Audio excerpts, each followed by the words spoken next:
Nze Dr. Cox Sempewo, Chairman of Kiso Red Cross branch, but also the member of the Branch Development Committee of the National Red Cross Society, nationalized. So, lwaki ba volunteers baffe mbagamba tebajja genda mu field nga bo tebasoose kuba kyakulabyako.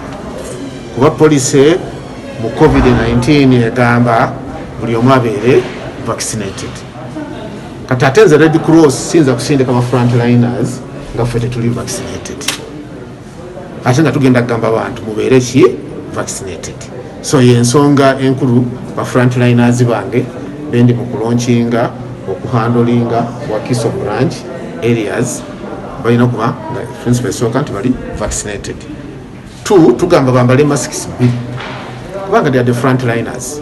Toyinza kumanya kyoyambadde kimala kubanga si buli mask tufena twambadde zezimu. Kakati oli ayinza okubanga ajayambadde is fiber nga tesobola kuziyiza kaki kawuka ngene lisajiko. So abamu bambadde fiber, therefore baba yongeddeko eyokubiri aba akendezeza ku chances z'obulwadde mukwata.